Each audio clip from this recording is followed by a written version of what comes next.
पटना से हम आपको लगातार अपने चैनल के माध्यम से ऑटिज्म को लेकर के खबरें दिखा रहे हैं और यहाँ बताने का सबसे बड़ा प्रयास हमारा यही है कि ऑटिज्म जो है सो आखिर क्या है। यह एक बीमारी है या सिर्फ यह एक डिसऑर्डर है, क्या है यह ऑटिज्म। इसको लेकर के अलग अलग डॉक्टरों ने अपनी राय रखी और सबसे दुर्भाग्य का बात यह है कि जो ऑटिस्टिक बच्चे होते हैं उसके मदर एंड फादर, पेरेंट्स जिसको कहा जाता है, वे लोग सिंपल कहते हैं, मान लेते हैं कि मेरा बच्चा जो है सो मेंटल है। हमारा खबर उन्हीं पेरेंट्स के लिए है, वो समझ सके कि आखिर ऑटिज्म जो है सो क्या है। राजधानी पटना के बोरिंग रोड में अभी हम हैं और यहाँ पर में हीलिंग हैंड थेरेपी सेंटर है यहाँ पर में, और डॉक्टर साहब हमारे साथ जुड़ने वाले हैं और उनसे हम बातचीत करेंगे कि आखिर इस थेरेपी सेंटर में किस तरह से, वैसे स्पेशल काइंड ऑफ बच्चे जो होते हैं उन बच्चों को किस तरह से जो है सो थेरेपी दी जाती है, क्या है इनका टीम वर्क कैसे होता है और इनका क्या राय है कि ये जो ऑटिज्म है, ऑटिज्म कब पहचाना जा सकता है। यह बहुत बड़ा सवाल है कि आखिर एक बच्चा जन्म लेता है, जन्म के तुरंत बाद वो पहचाना जा सकता है या एक उम्र है जिस उम्र में आकर के पेरेंट्स को जो है सो निगरानी करना पड़ेगा, मॉनिटरिंग करना पड़ेगा कि अगर उस बच्चे में किसी भी तरह की कोई स्पेशल लक्षण दिखाई देती है तो सब कौन सा वो उम्र है और यह कैसे ठीक हो सकता है। इस सारे मुद्दों को लेकर के हम बातचीत करेंगे डॉक्टर साहब से। डॉक्टर साहब सबसे पहले बहुत बहुत स्वागत है आपका।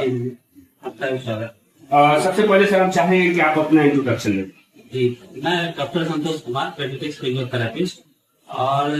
डिसिप्लिन कितना साल हो गए और पिछले 10 वर्षों से हम ऐसे बच्चों के ऊपर काम कर रहे हैं जो मानसिक और शारीरिक रूप से ग्रसित हो रहे हैं। इसमें आपने कहा कि ऑटिज्म क्या है, तो ऑटिज्म एक ये कोई डिजीज नहीं है, बीमारी नहीं है जो कि जन्मजात हो। ऐसे मेडिकल साइंस में कहा गया है कि कुछ इनहेरिटेंस रहता है कि मदर फादर चाहे अपने पूर्वज से कुछ लाते हैं, तो इस तरीके का जो चीजें हैं वो आप शुरुआती कुछ लक्षण को देख के भी पहचान सकते हैं। शुरुआत में जैसे आपको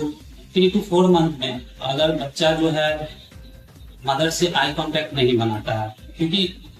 2 महीने के बच्चे जो होते हैं ना वो आसानी से अपनी माँ के साथ भी मिलते हैं। अगर माँ उसे किरदारी देती है तो वो देखता है नजर से नजर मिला के, लेकिन इस तरीके का बच्चे में अगर कोई लक्षण है तो वो अपनी माँ के साथ नजर नहीं मिलता। बात करेंगे सर आपका जो ये सेंटर है हीलिंग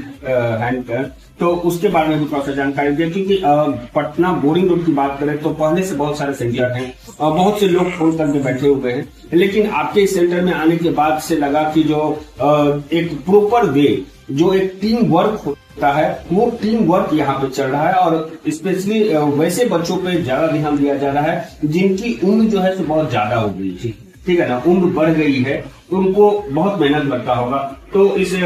सेंटर के बारे में जो था और विशेष बताएं सर। मेरे सेंटर पे देखिए, जब कोई भी इस तरीके का बच्चा आते हैं तो सबसे पहले हम उसको स्क्रीनिंग करते हैं। तो स्क्रीनिंग में बच्चे का जो भी प्रॉब्लम है, अगर वो सेंसरी इशू है या फिर उसका डेवलपमेंटल डिले है या फिर उसमें एक आते हैं जो भी पालसी भी होते हैं, तो सबका अलग अलग कैटेगरी बना के हम उसको अलग से डिवाइड करेंगे और एक गोल बेस्ड प्लान भी काम करते हैं। मतलब देखिए हम कहना चाहेंगे अपने दर्शकों को कि जो पटना में बहुत से ऐसे थेरेपी सेंटर हैं जो एक ही डंडे से सभी को हाँकते हैं, एक ही थेरेपी जो स्टाइल है, जो उनका करने का, थेरेपी देने का जो प्रोसेस है वो एक ही है, चाहे एसडी के बच्चे रहे चाहे किसी भी तरह के ऑटिस्टिक रहे, उनको जो है सो एक ही हैंडल से हाँका जाता है। लेकिन यहाँ पर मैं आप जैसा बता रहे हैं कि बच्चों का स्क्रीनिंग करके उनको जो है सो देखा जाता है कि आखिर उनके साथ किस तरह का थेरेपी दिया जाएगा। जी, और वो अलग कैटेगरी बना के हम उसको शॉर्ट टर्म और लॉन्ग टर्म गोल करके कि हम शुरुआत में कुछ शॉर्ट टर्म गोल में जो भी हम आसानी से जल्दी उसको अचीव कर सके और लॉन्ग टर्म गोल में वो गोल वो प्लान सेट करके देते हैं और प्रॉपर वे में वर्क करते हैं ताकि हम कुछ भी अचीव करना हो तो एक प्रॉपर वे में कर सके। मेरे सेंटर का एक सबसे बड़ी खासियत है कि हम किसी भी गार्जियन को ऐसा नहीं कहते कि आप बाहर जाके बैठिए, है ना, ट्रीटमेंट नहीं है। अगर आपको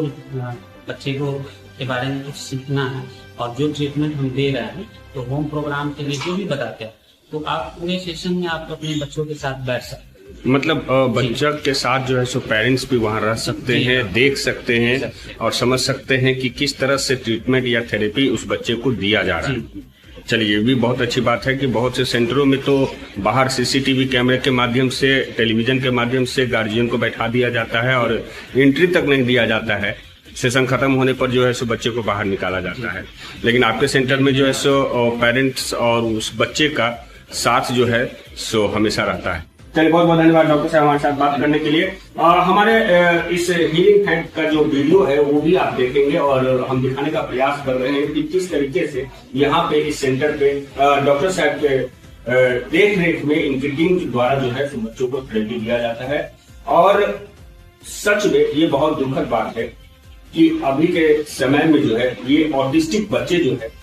उनकी जो संख्या है वो बहुत ज्यादा बढ़ रही है। लेकिन यह जांच का विषय है कि जो कौन सा थेरेपी सेंटर बढ़िया है उस बच्चे के लिए जो ऑटिस्टिक है। इसी तरह की खबरों के साथ बने रहे। बहुत बहुत धन्यवाद।